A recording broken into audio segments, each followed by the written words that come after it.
vamos pegar um recipiente e colocar dentro dele, por exemplo, água. A gente pode dizer que esse recipiente, essa água, estava a uma certa temperatura inicial, θi.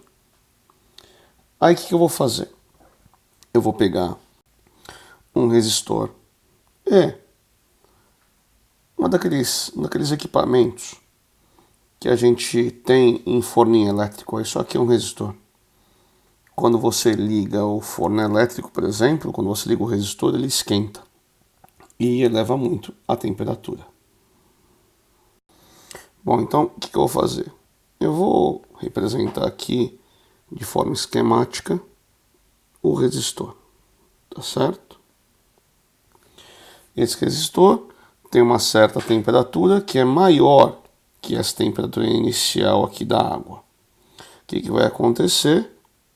Calor vai vir do resistor aqui para a água. Bom, então com isso, o que vai acontecer com a água? A água que estava a uma certa temperatura inicial, θi, agora muda a temperatura. Ela vai ter uma certa temperatura, θf. E neste caso, o que a gente pode falar? A gente pode falar que o θf é maior que o θi. Por quê? Porque recebeu calor. Bom, então vamos representar isso esquematicamente. O que aconteceu aqui? Daqui para cá, ele recebeu uma certa quantidade de calor. E qual foi a consequência? A consequência foi um aumento de temperatura. Quer dizer que aqui a gente teve variação de temperatura e a temperatura final é maior que a temperatura inicial. Bom, a unidade de calor é unidade de energia. Pode ser em calorias, mas no sistema internacional também pode ser em joule. Caso você queira saber, a conversão é que uma caloria é igual aproximadamente a 4 joules. Tá? Isso aqui algum dia pode ser útil para você. Vamos supor que a quantidade aqui de calor recebido pela água é, por exemplo, 100 calorias. E a variação de temperatura é 10 graus Celsius. Tá certo? Então, note o que aconteceu aqui. Daqui para cá a água recebeu 100 calorias e essa variação de temperatura aqui, quer dizer, a diferença entre o início e o fim é 10 graus Celsius. Eu não estou falando que o inicial é 10, nem que o final é 10. Eu estou falando que o final tem 10 graus Celsius a mais do que esse. Então, por exemplo, se aqui for 1 grau Celsius, aqui é 11. Se aqui for 21 graus Celsius, aqui é 31. Então, o que eu estou fazendo? Eu estou supondo que eu forneci, aliás, o resistor forneceu para a água 100 calorias e que a temperatura aumentou 10 graus Celsius. Se isso for verdade, eu posso verificar que se o calor absorvido for 200 calorias, aqui necessariamente a variação de temperatura é 20 graus Celsius. Se for 400 calorias, aqui vai ser a variação de temperatura 40 graus Celsius. Assim como se for 50 calorias, a variação de temperatura vai ser só 5 graus Celsius. Tá? Agora, note essas divisões. Olha só. 50 por 5 dá 10. 100 por 10 dá 10. 200 por 20 dá 10. 400 por 40 também dá 10. Então, o que eu posso dizer? Eu posso dizer que o calor que essa quantidade de água recebeu sobre a variação de temperatura que ela apresentou é uma constante. Essa constante eu vou simbolizar pela letra Czão, então não esquece, isso é uma constante. E essa constante eu vou chamar de capacidade térmica. Tá certo? Bom, aí se você quiser, você pode passar isso aqui para cá e essa expressão eu posso escrever dessa maneira. O calor é a capacidade térmica vezes a variação de temperatura, tá? Isso aqui eu vou guardar no meu coraçãozinho, tá? Então, vamos voltar aqui.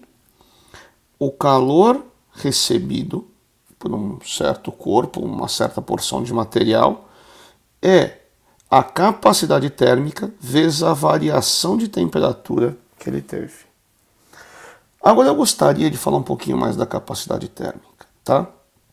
Vamos falar um pouquinho sobre a unidade de capacidade térmica. Ó, toda vez que eu coloco aqui colchete, eu estou falando da unidade desta grandeza. Nesse caso, a capacidade térmica. Qual é a unidade de capacidade térmica? A unidade de capacidade térmica é a unidade de calor sobre a de variação de temperatura. Então é, por exemplo, a caloria, que é a unidade de calor, sobre variação de temperatura, que é grau Celsius. E aí eu gostaria de escrever de falar com você. Nesse caso aqui que eu estou analisando, ó, aqui, ó, 50 por 5 é 10. Então, eu posso dizer que a capacidade térmica é 10 caloria por grau Celsius.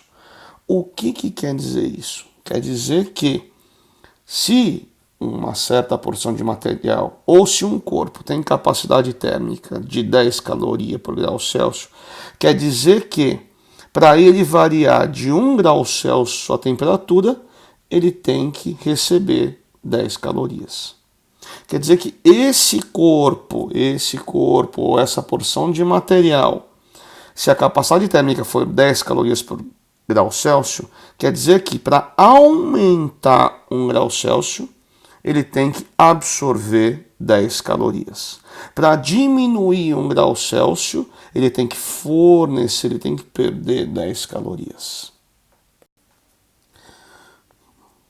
Bom, eu posso verificar experimentalmente que a capacidade térmica depende basicamente do material que é feito o corpo e também depende da quantidade desse material que é feito o corpo.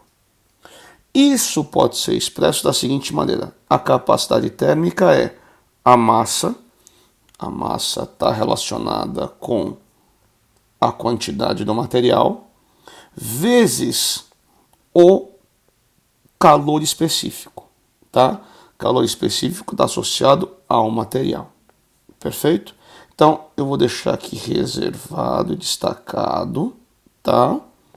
E esse Czinho é chamado de calor específico. Gostaria de destacar um negócio para vocês. Capacidade térmica depende de uma porção de material ou de um corpo, tá certo? Então, é capacidade térmica de 10 litros de água, capacidade térmica de 50 quilogramas de ouro, capacidade térmica de 10 toneladas de gelo, calor especial, ou capacidade térmica do carro, capacidade térmica daquela pessoa, capacidade térmica daquela televisão. Calor específico não, calor específico é uma característica do material, pessoal. Então é calor específico da água, calor específico do gelo, calor específico do ouro, calor específico da prata e assim por diante. A unidade do calor específico é a unidade de capacidade térmica sobre a unidade de massa. Então, vamos escrever isso, ó. Então, ó, capacidade térmica é caloria por grau Celsius. Massa é dada em grama ou quilograma. E aqui o calor específico, certo? Estamos falando da unidade do calor específico. Portanto, a unidade do calor específico é caloria por grama grau Celsius. Vamos então comparar as unidades. Que unidades? As unidades de capacidade térmica e de calor específico. Vai. O que quer dizer a capacidade térmica de uma porção de água, uma certa quantidade de água, ou o que quer dizer a capacidade térmica de um corpo ser 100 calorias por grau Celsius? Quer dizer que para que esse corpo varie de 1 grau Celsius sua temperatura, ele precisa receber ou perder 100 calorias. Para esse corpo aumentar 1 grau Celsius, precisa receber 100 calorias. Para diminuir 1 grau Celsius sua temperatura, precisa perder 100 calorias. Agora vamos lá. Calor específico. O que quer dizer o calor específico da água, por exemplo, ser 1 caloria por grama grau Celsius? Quer dizer que para 1 grama de água variar sua temperatura de 1 grau Celsius, ele precisa receber ou perder 1 caloria. Quer dizer que 1 grama de água, para aumentar de 1 grau Celsius sua temperatura, tem que receber 1 caloria de calor, ou para 1 grama de água diminuir sua temperatura de 1 grau Celsius, precisa perder 1 caloria de calor. Bom, para finalizar, se você quiser, você pode substituir a capacidade térmica aqui dentro. E aí a expressão fica Q igual a massa do corpo, o calor específico, vezes a variação de temperatura. Tá? E lembrar dessa expressão da quantidade de calor necessária para que um corpo com certa massa, cujo material tem um certo calor específico, sofra esta variação de temperatura.